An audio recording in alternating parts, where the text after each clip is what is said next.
going to say that knitters have been brainwashed for 50 years to think that you have to knit with yarn held in both hands to really do stranded color work well. I'm not going to say that. I might be considering that position, but I'm not saying it. Hello and welcome to my channel. If you are new here, I am Carrie Craft Geek, and this is where I talk about making pretty things with pretty string, usually with 2 sticks. I have been knitting for most of my life, and in that time I have formed many opinions. I have formed what?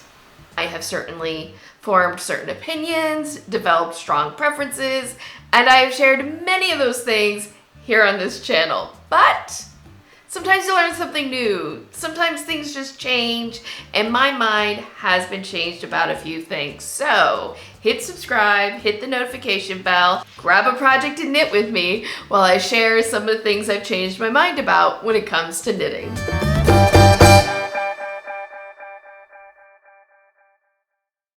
All right, as we get into the things I've changed my mind about, real quick, what am I working on? I have here the very beginnings of a sock. I'm actually making this toe-up sock for my kiddo. She's been begging me to make her socks, so I'm finally doing it. And I'm not following any patterns. I know, right? I'm going rogue. You know, the thing about knitting is you don't always need a pattern. Like, one of the things I really enjoy about sock knitting is if you know how to make a basic sock, you don't really need another pattern. So a way to quickly start a sock project without having to gauge swatch or anything like that is just to start a toe-up sock, because you just start with like 16 stitches like I did here, and you increase until the toe is big enough, and then you can knit the foot. So it's just a really easy way to improvise a sock. If you are interested in learning more about sock knitting, I do have a whole playlist of tutorials that I've done about making socks. I am going to do one on how I started this toe-up sock. It's in the queue. At some point I will shoot it. But if you'd like to watch any of the videos from that playlist, that will be linked up here and down in the description box below. In the show notes, you will also find links to various resources or materials from today's video, links to patterns that you're seeing around me. All of that information is down below. Some of these will have clearly marked affiliate links, so if you click on any of those links to do some shopping, I might earn a small commission, and this helps support my channel. I really love making these videos for you, and I hope that you enjoy them as well. Clicking on an affiliate link or leaving a tip through Buy Me a Coffee or YouTube Super Thanks is really an extra level of support, and if you choose to utilize it, I am so appreciative. But of course, the freest, bestest way that you can help support my channel is to give this a thumbs up, a subscribe, and you can always leave a nice comment. I would love to hear in the comments what you are working on or anything about knitting that you have changed your mind about over the years.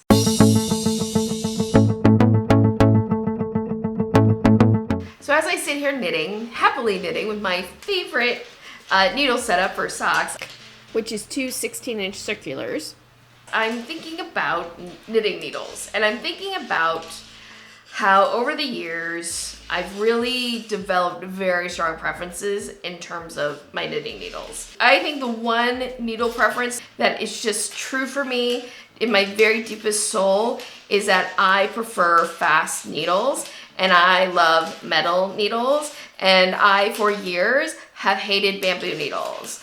When I hear bamboo needles, usually this will be my face. I might have gone so far as to say that bamboo needles are in fact the devil sticks. However, this is a video about changing my mind. So you might be going, have you changed your mind about bamboo needles? Well, maybe. I, for reasons I'm not going to get into, decided to try out the Clover 16-inch bamboo needle when I was knitting a hat for my daughter. There seems to be a theme there. I fully expected when I cast on the hat and I started knitting with these needles that I was gonna be like, this is torture, I'm gonna wanna gouge my eyes out, I'm gonna be tossing these within 10 minutes. I did not toss these away in 10 minutes. I was surprised to find that this tip was pretty pointy and it had a nice long taper. And the stitches, I was using an acrylic yarn because it was a hat for my daughter. And I was finding that acrylic yarn was actually moving off of the bamboo needle just fine. I might have changed my mind about bamboo. No, let's not go too far. I could see situationally where I might go for this set of needles now that I have them. Like if I was knitting a Fair Isle hat, I might go, you know what? I might as well knit that on my bamboo 16-inch circular needle because it's a hat and it's Fair Isle, and with Fair Isle you want, you know, a little bit more grip when you're knitting. There are reasons for this I will get into in a future video. It's just a thing. So maybe there'll be times where I will think this is the knitting needle for me. But I am not going to go run out and buy a whole set of bamboo knitting needles either, because frankly, I have my carbon fiber knitting needles, which really would serve much of the same purpose as these bamboo needles do. What probably has changed for me is I'm not going to call them the devil sticks anymore. As fun as that is.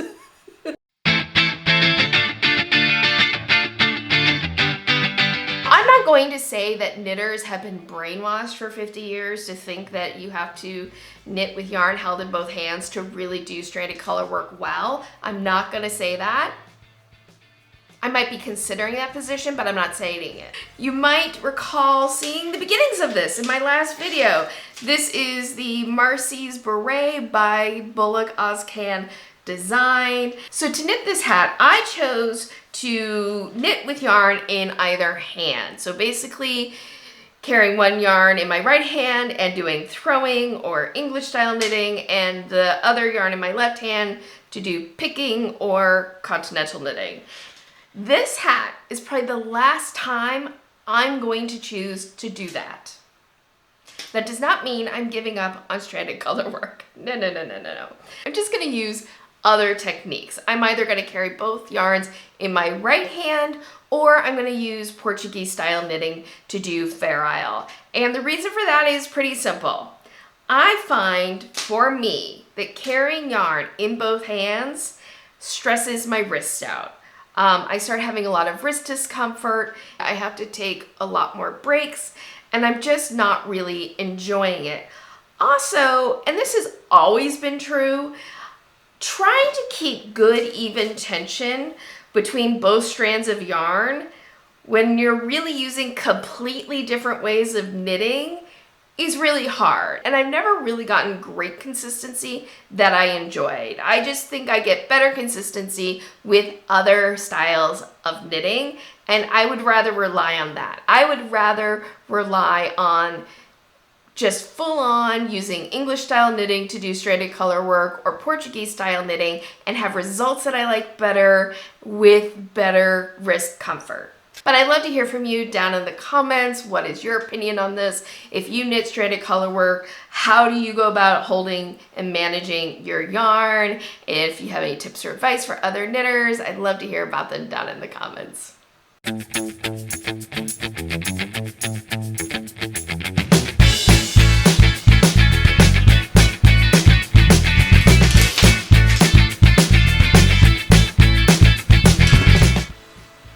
I made a mistake. I'm knitting this sock with 2 circular needles, and I accidentally went magic loop on this. I grabbed the wrong needle to do this, but that's okay. We can fix this. Just going to grab my second circular needle and knit the first half of this round with it. And then everything will be back to where it should be. A while back, I did a whole video on kind of like the top ways to join in a new ball of yarn, and it covered all sorts of methods. Magic knot, felted join, Russian join, and my favorite way that I came down on was to just drop the one ball of yarn, join in the new ball of yarn, and then weave in the ends after the fact to close any holes and make everything stable. I don't know if there's like a quick name for that. Drop and join. I think that was the quick name I called it. And that, I stand by the fact that that is a very reliable method for joining in a ball of yarn, okay? It's very reliable. It will work in 98% of the situations that you're in. It's no longer my favorite way to join in balls of yarn anymore. You know, you get older, you learn new things, and the new thing that I learned was the clasp join. The clasp join might just be the ideal join. It doesn't leave any holes that you have to make sure you close when you're finishing. You don't have to weave in your ends.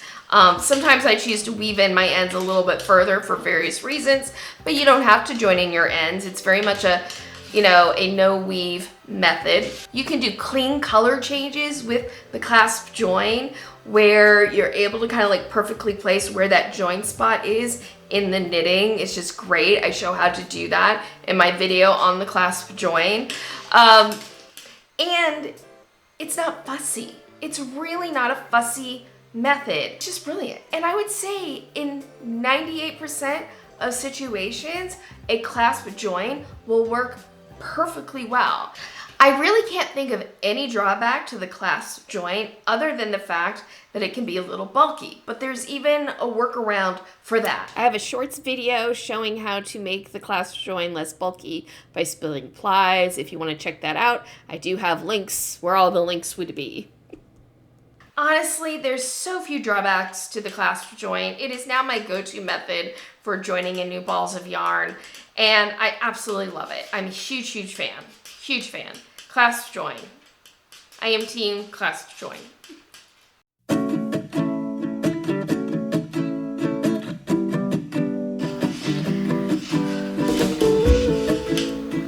This next thing is actually something I changed my mind about a long time ago now. The first time I tried to knit a project where sewing was involved, well, it's actually my oldest WIP. You might want to, after 20 plus years, might just call it an abandoned project. It was a t-shirt. The reason I abandoned that project so long ago was it was time to seam up the sides and I had to do a mattress stitch, and I was reading the directions on how to start a mattress stitch and they didn't make sense to me, and I got frustrated, and I might not even have had the internet in my house at the time that this was going on, and I just abandoned it. I said, never mind. And then years passed. From that point on, I was kind of like, I'm just not going to knit anything where I have to sew. Like, that's my solution. This was not a good solution. I don't remember why, but at some point, I decided to take a class on how to sew hand knits, and it showed me how to do the mattress stitch, and it showed me how to do stitches at the shoulder seam. And once I knew how to do it, I actually really enjoyed it. Who knew? Who knew would actually knowing something would change my mind about it?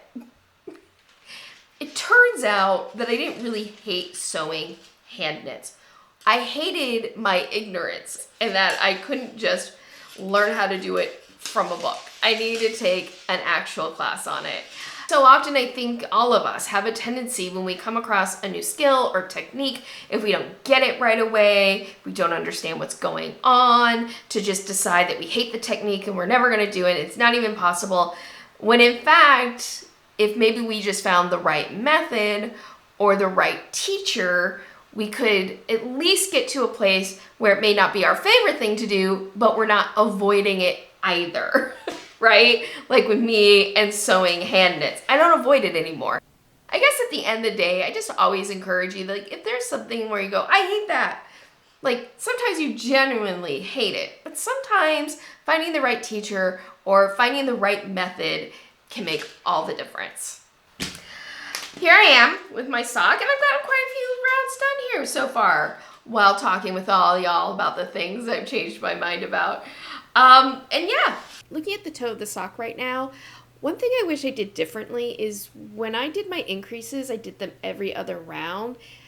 I wished to get a little bit more rounded shape at the toe. I had started off by increasing every round for maybe 2 to 3 rounds and then switch to increasing every other round.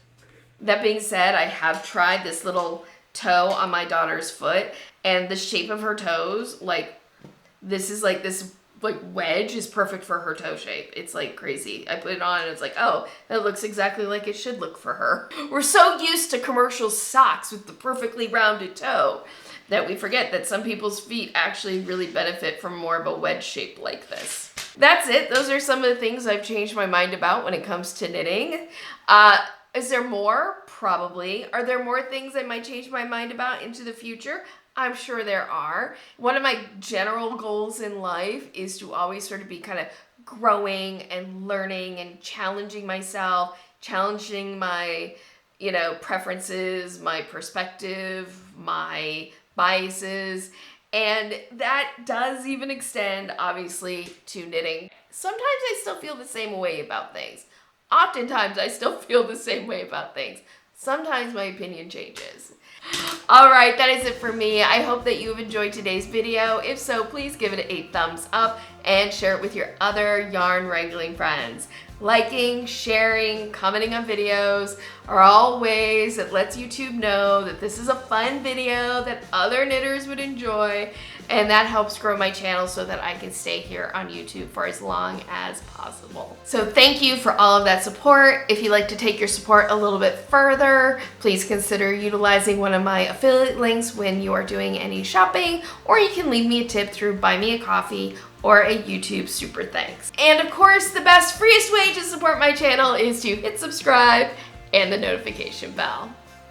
Thank you again for joining me. I hope that you have a wonderful day, evening, weekend, weeknight, whenever you might be watching this. And as always, happy health and happy making. Bye.